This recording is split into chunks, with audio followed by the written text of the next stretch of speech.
Ok, ao vivo nessa transmissão da Resenha Direta para o Facebook, para o Instagram.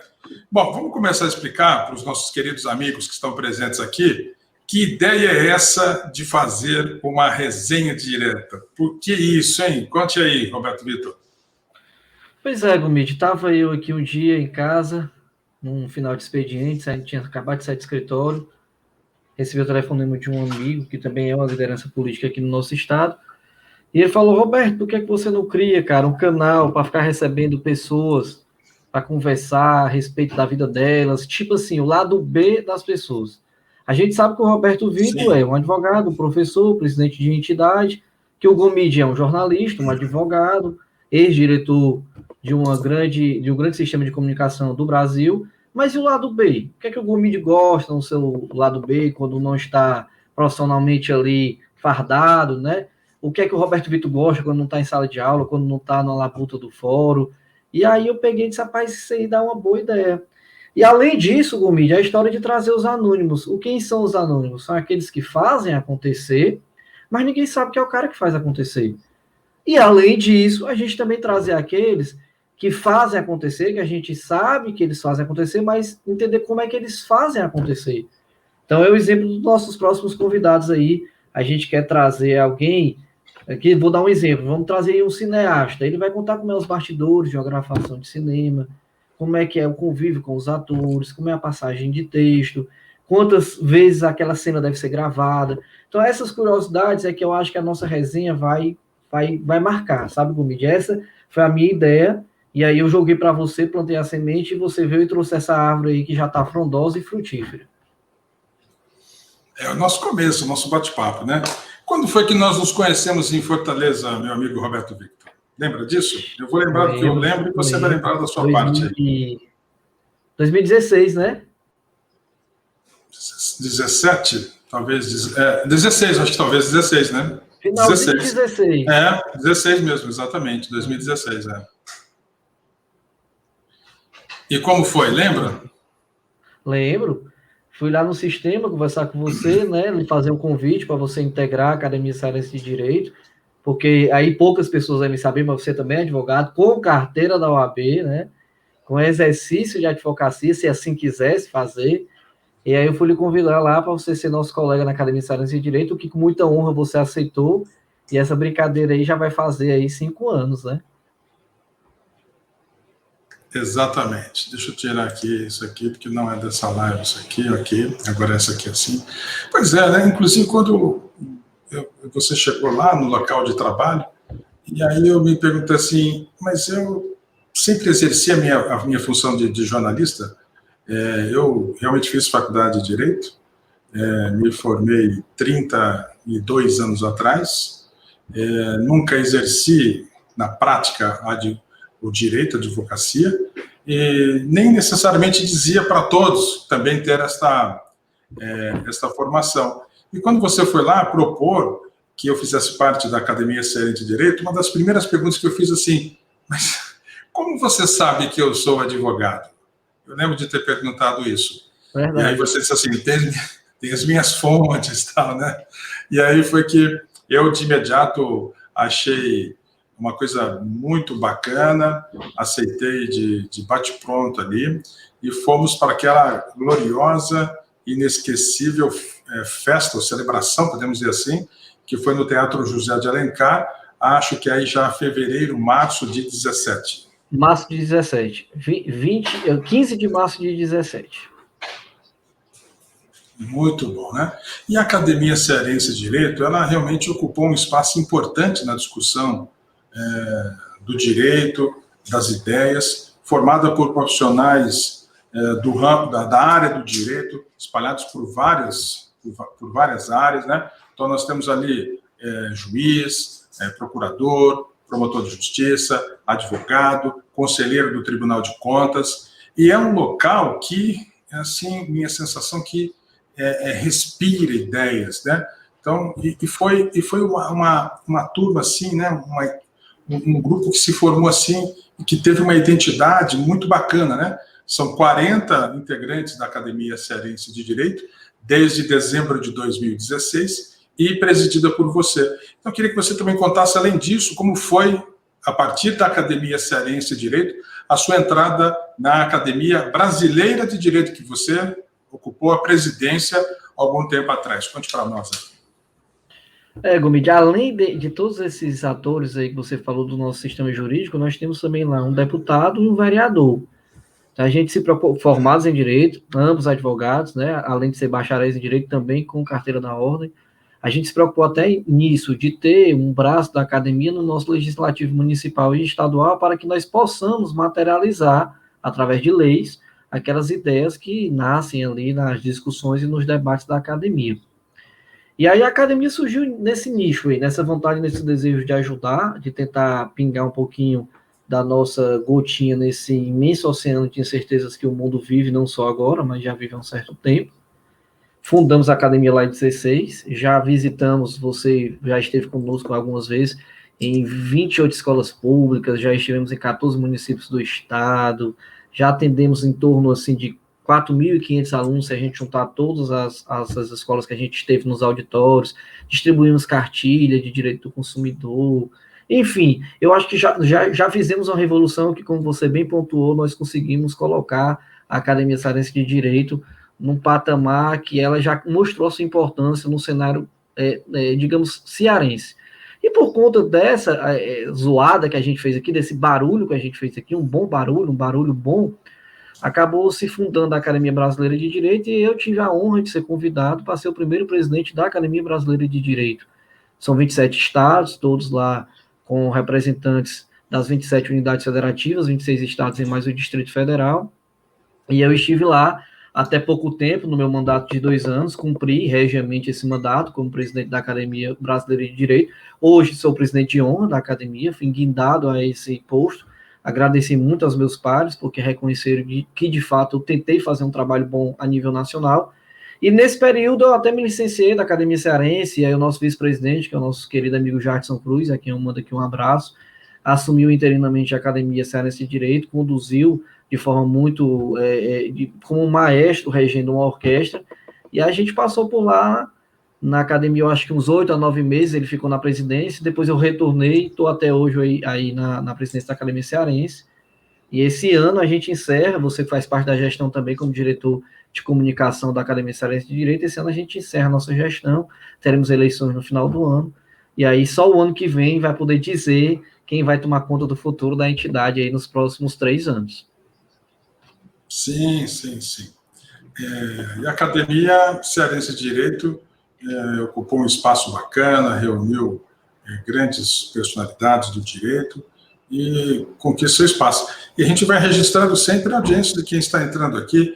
Quem registrou sua presença é o Carlos Afonso Quixadá, né? Hoje é a nossa live de estreia e vai ser a primeira de muitas lives. Inicialmente pensamos toda segunda-feira, 20 horas, e aí no decorrer do tempo a gente vai pensando mais sobre isso, né? E como é que está a vida hoje? Como é que está a vida hoje, Roberto Victor? Como é que você vê o dia a dia, vê Fortaleza, vê o Ceará, vê o Brasil, vê o mundo aí? Qual a sensação? Gomide, eu acho assim, a sensação que todos nós estamos sentindo, não existe esse anestesiado, que nós estamos passando por uma grande tribulação, mas vamos passar, acredito que nós vamos passar, temos que ser otimistas, temos que ter esse otimismo com responsabilidade, como diz até um grande líder, presidente aqui de uma entidade de saúde, né, que é a Unimed Fortaleza, ele fala sempre nisso, no otimismo com responsabilidade, a gente tem que ter esse otimismo com responsabilidade, mas tem que ser otimista, vai passar. E assim, o bacana da nossa resenha às segundas-feiras, que será sagradamente às segundas-feiras, a não ser que os dois não possam estar presentes, mas até quando um faltar, o outro vai estar aqui para segurar, a gente vai conversar sobre tudo, como a gente combinou. A gente vai trazer assim, o Roberto é advogado, o Gomide é advogado, o Gomide é jornalista, o Roberto é professor, não, mas a gente não vai só se ater ao direito, ao jornalismo e à educação. A gente vai trazer aqui um bocado de gente para conversar. Qual é o objetivo da resenha? Conversar. E qual é o segundo objetivo? Se divertir, né? A gente já passa realmente, de fato, como você bem perguntou, a gente está passando por um período muito triste. Então, o que é que a gente vai fazer aqui? Divertir as pessoas. Conversar e mostrar aspectos de curiosidade da vida de algumas pessoas que a grande massa, a grande população não conhece, né? Então, é interessante a gente trazer aqui às segundas-feiras, na nossa resenha, essas conversas curiosas, né? O que é que está acontecendo? Por exemplo, eu vou citar aqui um outro exemplo, a gente traz um jogador de futebol que já teve aí a sua carreira consagrada em vários clubes brasileiros, vamos perguntar para ele como é que é lá nas concentrações, vamos perguntar para ele como é o pré-jogo, o que é que acontece, o que é que ele faz, o que é que os colegas deles fazem. Então, assim, isso é bacana, Gomit, trazer para o público aspectos de curiosidades que a gente talvez não tenha esse acesso. A internet democratizou muita coisa que a gente não sabia, né? Vamos aqui usar aqui um outro mistério, maçonaria. Ninguém sabia como era a maçonaria, o que é que a maçonaria faz, quais são os segredos da maçonaria. Aí a internet veio e pá, né? Desvendou tudo e abriu tudo, assim, escancarou. Mas ainda tem algumas coisas que a internet não consegue trazer, porque são aspectos pessoais da vida de algumas pessoas. E é isso que eu quero que a gente traga para cá, para a resenha, né? A gente já tem uma pauta de alguns convidados, que será surpresa, a gente só vai divulgar, de fato, uma semana antes, né? Cada convidado nosso, mas a gente já tem aí, você sabe disso, uma pauta aí de convidados que vai, com certeza, fazer as pessoas terem vontade de entrar para assistir. E quem não puder entrar naquele horário da live, vai ficar gravado no nosso perfil Resenha Direta, não é isso? Exato. Eu agora há pouquinho estava aumentando. Quer dizer, baixando a temperatura do ar-condicionado, estava um pouco alta, agora ficou um pouco mais baixa para dar um refresco maior aqui. Mas é sempre importante, né, a gente sempre explicar para as pessoas quais são os nossos propósitos, não é? Nós temos propósitos pessoais, propósitos profissionais, e o propósito desta live é tornar um bate-papo como se estivéssemos numa reunião com 10, 15, 20 pessoas, ou mais até que seja, né? Esse é o propósito, assim, compartilhar ideias, né? Ainda mais nesse momento que nós não estamos podendo nos encontrar muito, porque quer queira ou quer não, todo mundo ainda, né, todo mundo foi vacinado, sempre tem preocupação com a presença de pessoas um ao lado da outra. Tem gente que não tem preocupação, mas eu tenho preocupação. Não fui vacinado, tenho 57 anos, estou esperando os próximos instantes ali para ser vacinado. Sim, vou tomar a vacina, acho que é uma proteção muito importante. Então, o propósito nosso é compartilhar um pouco disso, né? Em momentos passados, quando as pessoas não podiam se encontrar, o que elas faziam? Olha, passa aqui, eu passo aí, vamos bater um papo, vem para a sala, tal. Não que isso vai acabar, isso não vai acabar, isso vai continuar. Apenas que agora é menos, né? E talvez até pela pressa das pessoas, e pelo pouco tempo das pessoas, eu estou achando que isso ainda vai diminuir em algum momento para frente, né? E estar aqui, veja, nós estamos aqui uma audiência do Facebook, uma audiência do Instagram, é como se você já estivesse falando assim para 10, 15 pessoas, né? Então, esta ferramenta louca, né? O mundo digital permite essa comunicação. E a gente sempre quer que as pessoas coloquem aí suas perguntas, seus questionamentos. Você pode falar mais alguma coisa, Roberto? O que é bacana também disso, Gomide, assim, e você é testemunha de 2 grandes momentos que nós tivemos na comunicação. Porque você foi um cara que trabalhou ali 30 e poucos anos na televisão, aquela televisão feita realmente com uma fábrica dos sonhos, né? Você vem de uma das maiores emissoras, talvez, do mundo, e a maior do Brasil, até pouco tempo era a maior do Brasil, ainda deve ser a maior do Brasil. Então você pegou esse momento mágico da televisão. Mas você também está pegando agora esse momento mágico da internet, que está democratizando a comunicação. Eu estive de manhã hoje no seu estúdio, que por sinal é um belo estúdio, e eu disse a você que você tinha aí uma mini televisão. Então, assim, os estúdios da companhia A, B ou C, ela tem lá X, você também tem esse mesmo X aí, só que de forma diminuta, de forma miniatura, né? Mas você tem uma mini televisão aí no seu estúdio. E aí eu me remeto aqui, Gomide, a uma coisa que você não pegou e eu também não peguei, lamento muito que gostaria de ter pego, o momento em que as famílias se reuniam na sala de casa para escutar o Repórter ESSO, a Rádio Nacional, a tão sublime e famigerada Rádio Nacional, que tinha um casting, né? Para quem não sabe o que é casting, é um elenco, Nelson Gonçalves, nós tínhamos aqui o nosso cearense Evaldo Gouveia, tínhamos vários e vários luminares que cantavam ali, Francisco Caldas, Orlando Silva. Pô, a Rádio Nacional era top, era a nossa televisão da época, né? As famílias se reuniam ali para escutar aqueles programas, aquelas radionovelas. as radionovelas, né, Gomide? Com aquela sonoplastia, o cavalo vai andando e o cara imitava o cavalo andando. Então, assim, poxa, como era charmoso aquela época, né? E aí a E tinha comunicação, do vai... charme, e tinha do charme também o cavalo andando e acontecia um tiro, né? Não, tiro agora não, né? Isso quando era ao vivo, né? A Mas isso chuva, também né? era muito Aí, bom. agora falta vir um trovão no meio da chuva, né? Mas que loucura, né? Eu sim, sou uma pessoa muito apaixonada pela comunicação de uma maneira geral, apaixonado muito pelo rádio, né? Eu trabalhei, antes de ficar 31 anos trabalhando em televisão, trabalhei cerca de 8 anos em rádio e jornal. Então, embora esse período seja menor, 8 anos, eu ainda tenho muita saudade do rádio. Acho que o rádio, assim, é sensacional, a radionovela, né? Então, isso traz recordações incríveis para nós. E você falou aí do Nelson Gonçalves, né? É alguém que hoje teria 102 anos, né? Quer dizer, tem 102 anos, foi um baita de um cantor, né? Foi uma imenso. Músicas espetaculares, né? Cara, Impressionante, Gomide, você falou que tem 50 e quantos anos? 7.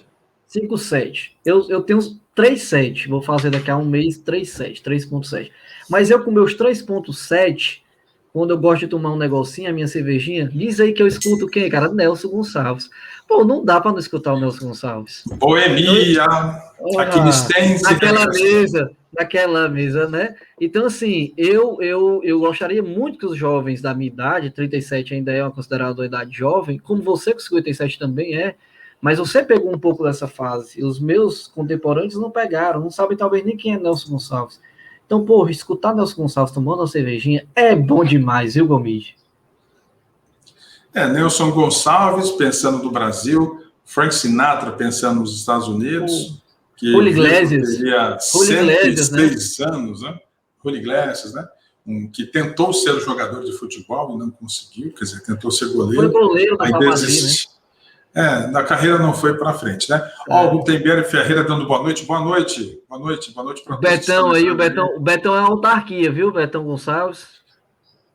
Olha aí, tá vendo? Aí o professor Marco Prachetes também entrando, que é da Academia Cearense de Direito. Exatamente. Então, assim, a gente está falando sobre essa transformação, né? Aí entrou agora Maurício Tadeu Garcia, que é nosso companheiro no Pesquisa MG2, um grande especialista de pesquisa, que é outro tema que a gente adora também falar sobre pesquisa, né? Vamos trazer o Maurício aqui também, né, Gomide? Vamos. O Maurício trabalhou durante 30 anos em institutos de pesquisa, 20 anos no IBOP, e hoje tem a sua empresa de pesquisa, e a gente fez também uma parceria, uma criação, para a gente avançar e aprofundar um pouco sobre pesquisa, e tentar, assim, acabar com mitos de pesquisa, né? Porque a coisa mais fácil, quando as pessoas não entendem muito sobre pesquisa, é dizer que não acredita em pesquisa. Não acredito, né? Você não acredita? Eu não acredito porque é por uma convicção, né? Não que a pesquisa não possa errar, muitos erros aconteceram em pesquisa ao longo dos anos, mas a pesquisa é realmente uma ferramenta muito importante para o mercado e para a opinião pública, né? É isso. E o nosso tema agora? É isso, vamos aí convidar todos para nas próximas segundas-feiras estar sempre nos acompanhando. A gente vai fazer com muito carinho esse programa aí, por quanto tempo a gente não sabe, né, Gomide? Mas a gente garante que pelo menos aí nas próximas 10 segundas-feiras a gente vai estar aí.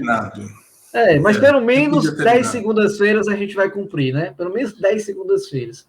Eu, na minha parte, vou cumprir muito tempo. E vamos tentar trazer aí convidados que realmente tragam esses aspectos curiosos. Esse lado B das pessoas é uma coisa que me cativa muito, Gomide. Conhecer aquilo que o grande público não conhece, né? A Regiane acabou de entrar aí, a grande poetisa, presidente também de entidade, nossa confreira honorária lá da Academia Cearense de Direito. Então, assim, a gente precisa trazer, Gomide, essas pessoas. Poxa, eu sei que a Regiane é uma grande escritora. Mas aí a Regiane chega aqui e diz assim, vocês sabiam que eu sou uma grande competidora de hipismo? Eu monto cavalos aí há 20 anos, eu já ganhei vários troféus, assim. Então, esse lado B das pessoas é que eu quero mostrar aqui no Resenha Direta. Aquilo que a gente não imagina que aquela pessoa seja capaz, como eu agora. Acho que acabei de revelar aqui uma coisa que ninguém imaginou, que eu com 37 anos de idade bebia cerveja escutando Nelson Gonçalves. Já pensou? Quem é que imaginava isso, né? O meu amigo Exato. Betão, que está aqui nos assistindo, sabe disso, porque quando ele podia, antes da pandemia, ir para minha casa ou ir para a casa dele para a gente tomar uma cervejinha junto, a gente escutava o Nelson Gonçalves lá e cantava os dois já depois da sua sexta, sétima lata de cerveja. Mas a grande maioria não imagina que o professor Roberto Vitor, aquele cara todo centrado, aquele cara todo rígido, extremamente formal na sala de aula e nas audiências e nas apresentações como presidente de entidade, senta para beber uma cerveja e escutar Nelson Gonçalves, né? Então é esse lado, Gomide, que eu quero que a gente traga, né? Quero que a gente traga essa possibilidade das pessoas conhecerem o outro lado das pessoas que convivem com a gente no dia a dia. Algumas conhecidas e algumas desconhecidas, né? Claro, claro. Bom, a gente faz um compromisso aqui. Só Olha a Regiane aí, ó, Gomide. dizer, Lê aí, Gomide, o que a Regiane colocou aí, ó. ela está agradecendo, obrigada, querido amigo, se referindo a você. Eu tenho mesmo coisas que ninguém conhece. Deu risadinha, RS, RS, RS. Né? Tá vendo aí? Mas olha, eu assim tenho um compromisso de sempre dizer o que eu estou pensando e sempre dizer a verdade no sentido dos pensamentos. Né? Então, eu vou perguntar para você, como é que foi a sua vida na sala de aula como professor de Direito e depois agora nesta migração um pouco para ensinar pela internet? Você acha bacana? Você já está acostumado com esta relação na frente da câmera para falar para os alunos? Porque, assim, é uma mudança grande para o mestre, para o professor, não é? Gomide, um dos grandes entusiastas para que eu adentrasse nesse mundo digital foi você. Você já vem me enchendo o saco, entre aspas, há um bom tempo. E eu sempre muito retrógrado, né? Não, Gomide, esse negócio não dá certo, não. Rapaz, esse negócio não tem futuro, não. Eu não sabia que viria uma pandemia que iria me obrigar a ter que aderir a isso, né? Nunca imaginei que eu, professor, desde os 24 anos de idade, portanto, 13 anos de sala de aula, ali, na frente do aluno, no face-to-face, né? Conversando, parando, dialogando, respondendo perguntas ali na hora, ia ter que me render a uma máquina na minha frente. E aqui nesse momento eu tô com duas máquinas na frente, né? Porque como a gente está integrado, Facebook, YouTube e Instagram, eu tô com o celular e computador na minha frente. E é como eu costumo dar aula por último. Eu estou dando aula numa faculdade de São Paulo, numa universidade de São Paulo, e aí eu fico me perguntando às vezes, poxa, quando é que eu poderia toda semana dar aula em São Paulo se não fosse pegando avião? Eu não poderia estar toda sexta-feira, as minhas aulas lá na Universidade de São Paulo são às sextas-feiras, das 4 às 18. Eu não poderia estar toda sexta-feira em São Paulo se não fosse através de avião. E aí vem essa ferramenta e me coloca na frente de 60, 70 alunos em São Paulo e eu aqui no Ceará, e eu consigo fazer aquilo que eu faria em sala de aula. Agora você me pergunta, você gosta, Roberto? Não, não gosto. Eu estou me sujeitando, estou tentando me adaptar, estou tentando entender que o momento é propício para isso e que isso vai ser, de fato, uma regra do futuro, mas eu ainda prefiro aquele contato humano, aquele calor humano, aquela pergunta em sala de aula na minha frente, aquelas polêmicas em que a gente, às vezes, termina a aula ou suspende a aula para ficar polemizando questões jurídicas ou questões políticas, que aqui não, aqui os alunos ficam lá engessados e não podem nem intervir na nossa aula. Mas assim, eu estou me adaptando, Gomide. Concordo com você que você tinha razão, você profetizou, preconizou esse nosso momento aí há cerca de 3, 4 anos. Eu nunca imaginei que isso fosse chegar. Chegou. Estou aqui eu, né, aderindo a esse sistema de forma compulsória, obrigatória, mas reconhecendo que tem sim as suas vantagens. Quero mandar aqui um beijão para minha namorada, minha noiva, Raíssa, que acabou de entrar aí, meu amor, minha inspiração, e que me ajuda também a aceitar essas novas tecnologias, porque eu sou, de fato, um retrógrado. Mas é isso, Gomide, você tinha razão, né? Você está rindo aí porque você sabe o quanto você me encheu o saco para eu aderir a essa era digital, e está aqui eu com você, e estarei com você nas próximas segundas-feiras por um bom tempo, nessa maquininha aqui na nossa frente, né? Olha, eu não sei se eu enchi o saco, né? Não acho que foi encher o saco, mas foi só mostrar, olha só o que vem por aí, olha o que está acontecendo, veja como é que essa comunicação.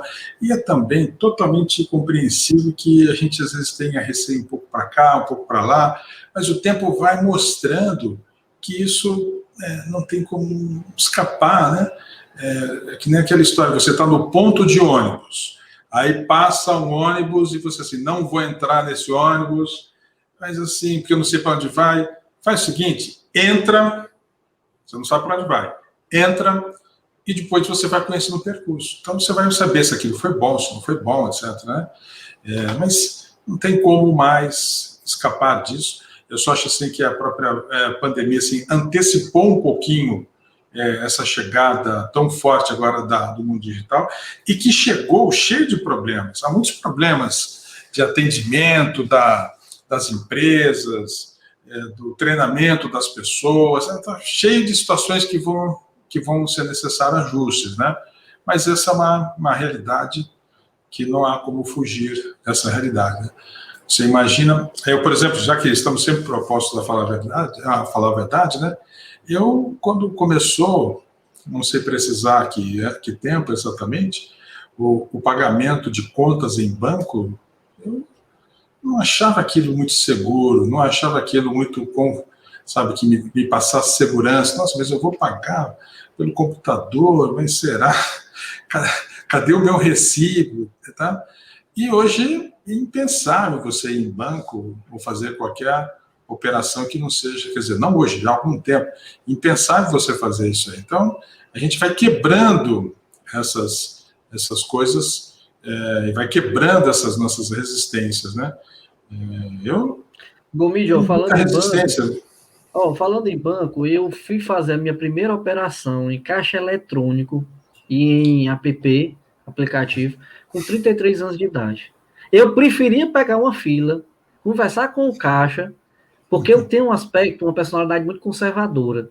Eu preferia pegar uma fila e resolver com o caixa do que usar um app. Então, assim, você veja bem, isso foi há 4 anos. Então, só apenas há 4 anos é que eu, de fato, aceitei fazer uma operação bancária pelo celular. Aí você diz, era medo, igual você que tinha receio e tal, tinha dúvida? Não, é porque eu sou conservador. Né? Eu gosto de gente, né? Quero aproveitar aqui e mandar um abraço aqui para alguns amigos que entraram, o Diego Câmara, que é uma liderança lá do Dias Macedo, hoje secretário de Turismo de Cascavel, a Fátima Duarte, que é a nossa cap lá da Tentacion, uma grande lojista, uma grande comerciante, também uma liderança dentro do segmento feminino do Ceará, a Marcinha, esposa do Betão, nosso Júlio, amigo lá de Manaus, que você também conhece. Então, assim, essa questão do banco, Gomit, eu aderi há pouquíssimo tempo. Né? E as pessoas têm dificuldade ainda. A gente passa em frente aos bancos e vê muita gente na fila. Aquelas pessoas têm o mesmo aspecto conservador que eu tinha. Eu tive que me livrar dessas amarras mesmo, né? Porque teve um dia que eu me vi obrigado a ter que abaixar o app e resolver isso. Porque não dava para eu ir ao banco nesse dia e tudo mais. Aí eu disse, meu Deus, o quanto tempo eu perdi em fila de banco, quando eu podia resolver apenas num clique aqui no celular. Vou dizer para uma pessoa aqui que eu estou ao vivo, para ela também assistir. Tá. E é isso, Gomide. A gente vem quebrando esses paradigmas aos poucos, eu venho aceitando essa era digital que você tão bem profetizou e tentou me iniciar e trouxe, até tanto é que nós estamos juntos aqui nessa era digital, mas ainda não é uma coisa que me dá prazer, mas é uma coisa que eu estou vendo que é uma realidade e que será de fato uma regra. Eu costumo dizer uma coisa, Gomide, de forma muito entristecida, né? Nós temos outros professores aqui assistindo também essa live, e eu acho que a nossa profissão ela vai se acabar, mas ela vai se acabar de forma presencial. A gente vai até um estúdio, como eu fui até o seu hoje de manhã, eu gravo lá 10 horas de aula, aquelas 10 horas vai ser passada para os alunos durante 1 mês, durante 2 meses, 3 meses. Então, assim, essa profissão de professor vai ser romântica daqui a uns anos, ela não vai mais existir em sala de aula. Nós já temos aqui em Fortaleza, e Fortaleza não é tão avançada tecnologicamente como São Paulo, Rio de Janeiro, Curitiba, mas já temos aqui em Fortaleza uma universidade, uma faculdade, que fica sediada ali no bairro de Fátima, que ela tem 15 salas de aula, 14 com telões e uma só com professor. Então, em 14 salas, os alunos que estão lá assistem um telão. Em apenas em uma sala tem um professor presencial dando aula, e aquela aula está sendo replicada para 14 telões. O que é isso? É uma economia para o dono da faculdade, né, o mantenedor da faculdade, mas, para mim, ainda é um déficit no ensino, é uma qualidade que o ensino está decaindo. Mas pode ser que eu esteja errado, isso é uma presunção, uma opinião minha, pode ser que seja o mesmo nível de qualidade de ensino, mas presumo eu que um mestre vocacionado, com muito estudo na frente de um aluno, ele traz muito mais resultado do que um telão. Mas eu posso, mais uma vez, estar enganado como eu estava, achando que a era digital não ia nos invadir de forma tão rápida e tão avassaladora como nos invadiu. Invadiu também, principalmente, a comunicação política, né? Hoje, os candidatos, os políticos, eles usam muito a ferramenta digital da comunicação para falar com as pessoas, né? E o que nós vimos, por exemplo, na eleição de 2018, na eleição presidencial, foi essa discrepância em quem usou mais a ferramenta da internet e quem usou menos. Vamos aqui recordar, naquele 2018, o candidato do PSDB, Geraldo Alckmin, quando formou a sua chapa a presidente, ele tinha 13 partidos compondo a aliança. Então, muitos analistas diziam, nossa, vai ter mais tempo na TV, quase a metade do tempo na TV, Ciro Gomes terá menos tempo, Jair Bolsonaro terá menos tempo, e o fato é que o Geraldo Alckmin, não por causa da questão do tempo, por várias outras razões, não conseguiu se comunicar direito, né? E Bolsonaro conseguiu se comunicar, entre outras razões, para vencer a eleição, porque tinha muita gente na internet. Pouca gente sabe, mas se você for hoje no canal do YouTube, de 3 possíveis candidatos para 2022, eu fui esses dias atrás fazer essa pesquisa, você tem o Bolsonaro com 3,3 milhões de inscritos no YouTube, o Ciro Gomes com cerca de 300 mil e o Lula com cerca de 300 mil. Então a pergunta é, quem se comunica mais pela internet? Considerando que as pessoas tendem a assistir menos os veículos tradicionais, ler menos os veículos tradicionais, a comunicação direta, sem edição, objetiva, é feita na rede social, é feita através das plataformas digitais. Então, só esse número mostra a grande diferença de quem enxergou e quem não enxergou. Hoje, eu estava vendo de relance uma entrevista do Fernando Haddad, que foi candidato do PT em 2018, e ele dizendo que o PT, por exemplo, não se tocou nisso. Ciro Gomes também já reconheceu que não se tocou em 2018. Mas repare, já era para ter se tocado, porque já em 2018 isso era uma coisa clara para todos, né? E digo mais, muitos não se tocaram, inclusive, agora, nesse momento, por esses números que eu apresentei. Na eleição para a Prefeitura de Fortaleza, eu vi ali candidatos que tinham pouco tempo no horário de televisão e também não tinha ninguém para se falar na própria plataforma digital. Então, veja que não enxergaram, continuam não enxergando a importância disso. E não é, isso é muito importante a ser dito, não é só chegar na véspera da eleição e montar toda a sua estrutura. É preciso começar antes, é preciso ir se informando, ir apresentando as suas ideias antes. Veja que o Ciro Gomes agora contratou, através do PDT, o João Santana, ex-marqueteiro do PT, da Dilma, do Lula, para cuidar cuidar das redes sociais e para embalar um pouco dos pensamentos dele, porque ele está vendo que ele ficou para trás nessa comunicação. Então, o moral de toda essa história é o seguinte: não basta só que você seja o melhor candidato com as melhores ideias. Se você não souber explicar isso, você fica para trás. E pode acontecer que alguém que tenha as piores ideias, mas conseguiu explicar essas piores ideias e conseguiu avançar na frente dos outros. É um pouco maluco, mas real. A televisão, Gomide, ela ainda é, de fato, uma grande comunicadora. Mas ela vem perdendo, se desgastando ao longo dos anos, ela vem perdendo esse status de a grande comunicadora principal, né? Ela hoje divide com alguns outros segmentos, como o YouTube e outros segmentos virtuais também, essa comunicação. Eu me lembro, Gomide, que já para revelar outra coisa também, eu sou santista doente, santista roxo, né? O pessoal até brincava comigo, pô, tu é santista, novo desse jeito, não viu o Santos ganhar nenhum campeonato. Graças a Deus, de 2002 para cá, a gente já arrastou um bocadinho. Mas até 2002, a gente estava num jejum grande. E eu, moleque ali de 12, 10 anos de idade, torcendo pelo Santos, e o pessoal não entendia. Pô, não entendia o Santos jogar direito, ganhar nada, como é que tu torce pro Santos? Também não sei, porque meu pai não era, meu avô não era torcedor, nem gostam de futebol. Escolhi o Santos porque eu vi uma vez um manto branco, achei o manto branco bonito, e aí pronto, vou torcer pelo Santos. Eu até me lembro, era um jogo em 93, Santos e América de São Paulo, o Santos deu de 5-0, a camisa do Santos era branca, a do América era vermelha, eu gostei do Santos e pronto, a partir de lá eu passei a torcer Santos e até hoje sou santista roxo doente. E aí uma das coisas que mais me dava raiva, Gomide, era ter que viajar, quando eu era menino, morava com meus pais, ter que viajar e no dia do jogo do Santos, porque o jogo do Santos só passava na televisão. E eu tinha que ficar em casa para assistir o jogo do Santos, porque naquela época nem TV por assinatura era de fácil acesso.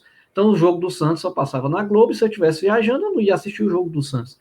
Hoje, cara, eu canso de assistir o jogo do Santos aqui com o celular. Esse aparelho que está me filmando aqui agora. Eu boto aqui no aplicativo que eu tenho, Premiere, e assisto o jogo do Santos pelo celular. Então, onde eu estiver hoje, na China, no Japão, no interior do Ceará, no interior do Piauí, no interior do Maranhão, eu estou acompanhando os jogos do Santos. Então, de fato, a televisão deixou de ser a grande protagonista da comunicação. Ela ainda é muito importante. Os políticos talvez não tenham atentado para isso ainda. O nosso atual presidente atentou, ou a equipe dele atentou. E eu concordo com você, eu ainda vejo os candidatos, os adversários, ainda não se atentando para isso. Você acabou de dar um número muito importante. Nós estamos em 21, praticamente na metade de 21, faltando então 1 ano e 6 meses para a próxima eleição, e temos candidatos com 300 mil inscritos no YouTube e o atual presidente com 3 milhões. Então 3 milhões é bem mais, é 10 vezes mais do que 300 mil. Então, assim, eu acho que algumas pessoas ainda são como eu, sabe, Gomide, resistentes a aceitar que o digital veio para ficar e ele comunica talvez melhor do que a televisão, do que o rádio, do que o jornal. Outra coisa aqui para a gente citar, infelizmente, aqui no nosso estado nós temos 4 jornais impressos. Hoje nós só temos 2, mas na verdade só um, de fato, chega às grandes camadas sociais, né? O outro estado sempre foi menor, sempre foi diminuto, sempre foi mais voltado para uma ala social mais requintada, mais elitizada. Mas o outro jornal popular que nós tínhamos, há cerca de 2 meses, ele encerrou as suas edições impressas. Isso, de fato, é um sintoma de que a internet ela é mais fácil de comunicar do que o jornal impresso, né? Então, assim, a gente tem que aceitar que isso aí chegou, Gomide, botar para frente e fazer o que a gente está fazendo aqui, a nossa resenha direta, dia de segunda-feira, 8 horas da noite, pelo Instagram, Facebook e YouTube. Podíamos estar fazendo uma televisão, mas estamos fazendo nesses 3 órgãos de comunicação, que são, às vezes, mais potentes do que a televisão. Para a história também não ficar pela metade, né? A televisão ainda tem uma força absurda no Brasil, uma força gigantesca, né? Se você for pegar esse jogo Palmeiras e Corinthians, decisão do Campeonato Paulista, que não necessariamente foi transmitido para todo o Brasil, mas eu estimo que talvez no Brasil, nos estados que passaram esse jogo, algo em torno de 20 milhões de pessoas assistiram. Então, no começo da pandemia, jogos do Flamengo, que não estavam sendo transmitidos pelo Campeonato Carioca, só estavam na Flá TV, no pique, no máximo, lá tinha 2 milhões e meio de pessoas. Então, a TV aberta ainda era uma força incrível, né? Agora, em outros momentos, no lugar de 20 milhões, você tinha 40 milhões. Isso também é uma verdade. Então, esse número vem diminuindo. Eu também fiquei muito surpreso, fiquei com os olhos arregalados, quando eu soube que a revista Época, que já chegou a ter 500 mil, 600 mil exemplares, não vai mais circular a partir de uma próxima data, no sentido do papel, nem será vendida na banca. E nem existirá mais no formato a revista digital. Ela vai se incorporar dentro de uma seção do jornal o Globo. Então, essas notícias, nossa, né? E por que isso está acontecendo? Está acontecendo, entre tantos outros motivos, porque a maneira de se produzir aquele tipo de conteúdo e a maneira de informar aquele tipo de conteúdo mudou. E as pessoas que fazem este conteúdo não são treinadas ou não conhecem a linguagem digital. Vou dar meu exemplo. Eu disse que eu passei 31 anos trabalhando em televisão. Ao sair da televisão, e a meu desejo, a meu pedido, começar na comunicação digital, o que eu senti? Parecia que eu estava na primeira série do primeiro ano no mundo digital. Não estamos falando aqui do mundo digital, de acessar Facebook, YouTube, não. O mundo digital é muito mais do que isso. O mundo digital são as lojas virtuais, são a criação de identidades digitais, o tráfego de anúncios na internet. Quer dizer, é uma sincronia muito grande, né? Como você exibir um vídeo, que na linguagem digital, subir um vídeo, como é que é isso? Qual é a capa que você vai fazer? Então, assim, é outro mundo.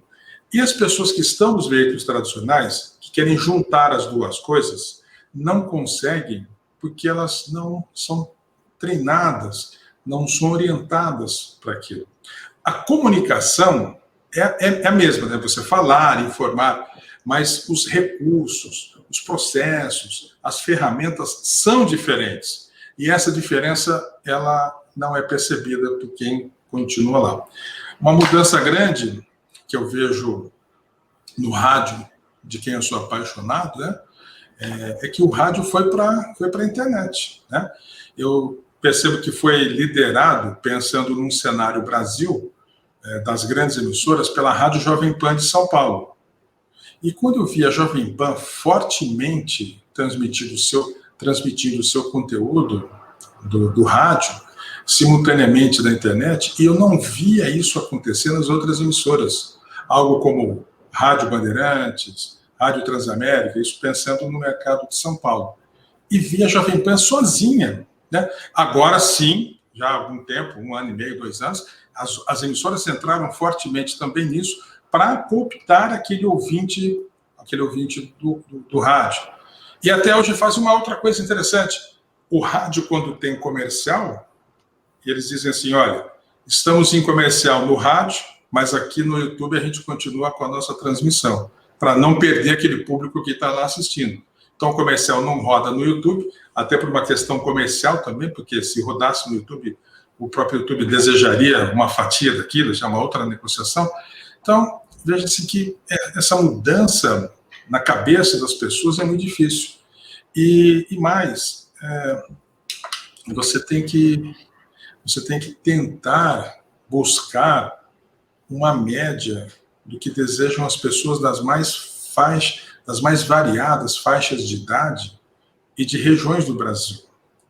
O mercado de São Paulo é um, do Sudeste é um, do Nordeste é outro, do Sul é outro, do Centro-Oeste, no sentido da própria linguagem. Então, você precisa saber compreender também esta linguagem, saber compreender o que você está passando para as pessoas, para poder encaixar naquele público da internet. Eu vou dizer outra coisa que também, para mim, é muito surpreendente. Muito surpreendente. Existe um órgão federal ligado a um dos ministérios do governo federal que chama Comitê Gestor da Internet do Brasil. Ele foi criado há cerca de 18 anos e ele faz pesquisas para saber o crescimento da internet no Brasil. A última pesquisa, que foi divulgada em agosto de 2020, ano passado, mostrou que hoje o Brasil já tem cerca de 140 milhões de pessoas que têm acesso à internet, de um total de 180, considerando acima de 10 anos de idade. É muito grande, né? E mais interessante para mim, mais surpreendente, revelador, é saber que de todas as classes sociais, 58% desses 140 milhões que acessam a internet acessam exclusivamente pelo telefone celular. Acabou a revista do consultório, não é verdade? Acabou. A revista de papel. Acabou o livro, né? Infelizmente, um livro, né, também está sendo colocado em segundo plano. Porque você lê hoje o livro pelo Kindle, né? Eu prefiro, nesses tempos recentes, ler o livro pelo iPad. Para mim é mais confortável, de marcação. Mas está tudo bem, quem gosta do livro, eu também tenho livros, enfim, de papel, mas não há problema nenhum, cada um tem que ficar numa situação mais confortável. Então, você veja todo este cenário que nos remete a uma reflexão no sentido de ver o que as coisas estão acontecendo. E eu confesso, em certos momentos nossa, que velocidade, porque em algum momento para trás as coisas levavam 10 anos, 15 anos para fazer algum tipo de mudança, um parafusinho. Hoje o parafusinho é mudado a cada hora, a cada momento, é muito rápido tudo. E isso deixa as pessoas um pouco confusas. Qual o caminho? E outra coisa extremamente interessante é que há cerca de 15 anos você precisava de manuais de instrução, ou então você precisava de um especialista para fazer alguma coisa. Hoje todo mundo sabe fazer tudo, basta abrir o YouTube, você vai encontrar um vídeo de alguém explicando como fazer aquilo. Claro. Recentemente eu estava quebrando a cabeça com a Raíssa, a minha noiva, tentando montar uma coisa que eu não me lembro. Ela disse: não, bota no YouTube que o cara vai ensinar como é que faz. Você, recentemente também, a gente teve uma dificuldade num programa, e você, peraí, deixa eu assistir aqui um vídeo do YouTube. Então, poxa, assim, isso me deixa um pouco temeroso da escassez profissional. Vai acabar os especialistas, né? Aqui, puxando um pouco a sardinha para o nosso lado aqui, advogados, a gente vai já também perder esse protagonismo, ou então essa especialidade, essa expertise que a gente tem. Já tem alguns programas, o mais famoso deles é o IBM, alguma coisa aí, que você faz a pergunta jurídica, a consulta, e o computador te responde com precisão, dando todos os artigos de lei, dando todas as soluções jurídicas, que no caso só quem podia solucionar juridicamente era o magistrado. Hoje em dia não é mais, o computador dá uma solução jurídica para aquele teu problema. Então, assim, até onde, Gomídio, você que é mais especialista do que eu, a gente não está marchando para aquele filme lá do Eu, Robô, do Isaac Asimov? Até onde a gente não está marchando para aquilo? Talvez eu e você não peguemos isso, né? Eu e você, talvez os nossos filhos, mas os nossos netos, bisnetos, a gente pode estar criando esse mundo para eles, em que as máquinas vão tomar conta do ser humano, e o ser humano vai passar a ser obsoleto. Porque, poxa, a máquina está fazendo tudo, cara. Mas olha, eu não sei se eu não tenho essa convicção, digamos assim, que a figura do professor vai acabar, etc. Eu não acho isso, né? Sempre, se o professor não estiver presencialmente na sala de aula, ainda assim ele será alguém a ser consultado, né? Agora, talvez acabe aquela figura como conhecemos, né? Ah, porque eu fiz pedagogia, porque eu fiz isso, porque hoje se constrói autoridades, se constrói o professor, ou alguém que tem conhecimento, que às vezes ele nem propriamente fez uma faculdade como se faz. Ele é um professor, e não fez faculdade como se fez no passado, né? Então essa é uma realidade também a ser enfrentada. E às vezes essa pessoa, que é um autodidata, com autoconhecimento, é a pessoa que sabe bastante, porque aquilo, na verdade, não tem nem para ensinar. Mas sempre haverá o mestre, não adianta. Seja que nome se dê a ele, sempre existirá essa pessoa para nos ensinar e para nos encaminhar. Acho isso mesmo. É isso, amigos. Eu acho que nós já estamos nos aproximando aí de 1 hora, né, de live. As nossas lives, Gomide, às segundas-feiras serão de entre 1 hora e 1 hora e meia, dependendo do número de entrevistados, não é isso? A gente já deixar aqui as regras bem transparentes para os nossos amigos, né, nossos internautas. Próxima segunda-feira a gente já vem com um entrevistado, que até então é surpresa, mas ao longo da semana a gente vai anunciar. E aí a gente pode até fazer, Gomide, aqui eu vou quebrar até o protocolo. A gente pode até fazer o seguinte: no momento em que a gente fizer esse anúncio, no meu perfil, no seu, no perfil do Resenha Direta, a gente pode até abrir um espaço para perguntas. As pessoas encaminhar perguntas, claro, que a gente, porventura, possa fazer durante a live, porque que acompanhar os comentários aqui é muito difícil, a gente acompanhar aqui os comentários, as pessoas que colocam. Aqui, como a gente está em 3 redes simultâneas, não dá para a gente ficar olhando o que é que estão dizendo no Facebook, o que é que estão dizendo no YouTube, o que é que estão dizendo aqui no Instagram. E aí a gente já pode fazer até... Eu acompanho o Facebook também. Temos lá audiência também no próprio Facebook, e na semana que vem teremos no próprio YouTube, né? Mas as perguntas encaminhadas previamente ficam mais fácil para a gente também fazer, até fazer uma peneira, né? Não colocar o nosso entrevistado em situações de saia justas, e aí a gente poder fazer essa interatividade com o nosso internauta, o nosso amigo que está nos assistindo. De fato, isso aqui é uma reunião de amigos. A gente não tem nenhuma pretensão aqui de fazer um programa para revolucionar o mundo. A gente só quer bater um papo, já que a gente não pode bater numa mesa de bar conversando. No momento, a gente não pode fazer isso. A gente quer bater um papo aqui e trazer os amigos para a nossa sala de estar, que hoje é o mundo virtual, não é isso? Então, esta é a resenha, Roberto e Gomide, Gomide e Roberto, né? Então, acho que é isso, né? Vamos aí já nos encaminhando. Adorei fazer esse bate-papo aqui. Muita coisa a gente vai dizer, muita coisa vai falar, assuntos do passado, assuntos factuais dos dias de hoje, e sempre isso será um grande prazer, né? Então, quero agradecer a todos que, de última hora, assim, programaram assistir essa live.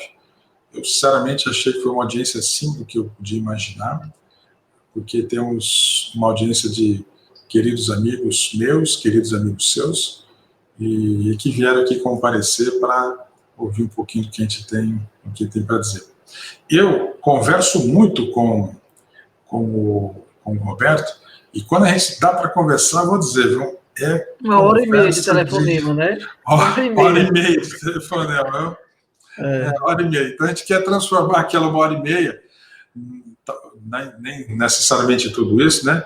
Para isso, né? E eu gosto muito de bater papo com o Roberto, é uma pessoa muito querida, muito bacana, é um amigo na categoria recente, ou seja, 16, 17, 18, 19, 20, 21, vai completar 5 anos. 5 anos.